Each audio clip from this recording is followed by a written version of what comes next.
Et bonjour tout le monde, aujourd'hui on se retrouve pour le dernier épisode de notre série et aujourd'hui on va parler de Jules Romains.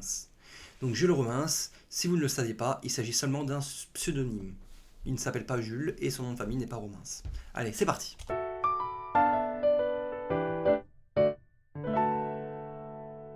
Donc, né le 26 août 1885 à Saint-Julien-Chapteuil, en France, et décédé le 14 août 1972 à Paris, Jules Romains a été écrivain, dramaturge, poète et membre de l'Académie française.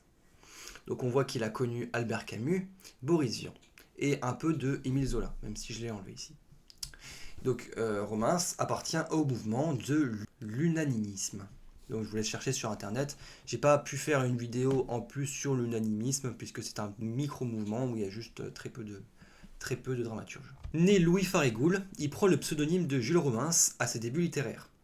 Il étudie la médecine à Paris où il se lie d'amitié avec d'autres écrivains et artistes.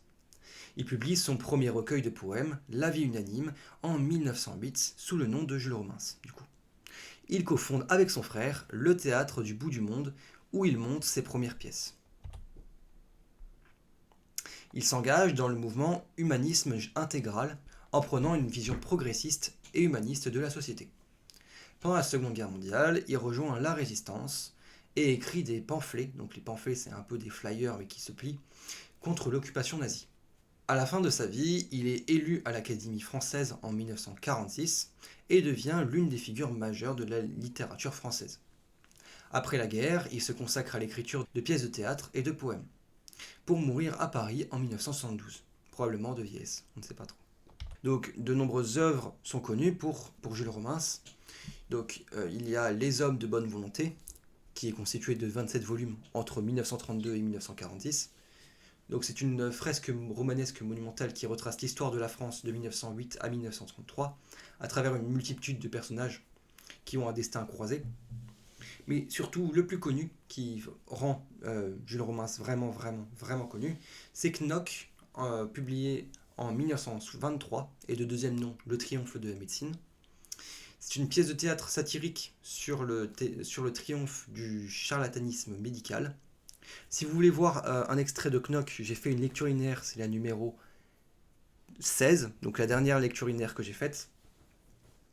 Et il a également écrit Verdun en 1938, donc c'est des poèmes épiques sur la bataille de Verdun, dédiés aux combattants de la Première Guerre mondiale.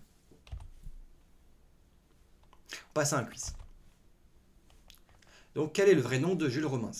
Louis Farigoule, Jules Francis. Quels ont été les métiers de Jules Romains? Écrivain, poète, médecin ou philosophe? Il peut y avoir plusieurs réponses évidemment. Donc il a fait des études de médecine, cependant il n'est pas médecin. Il est écrivain et poète.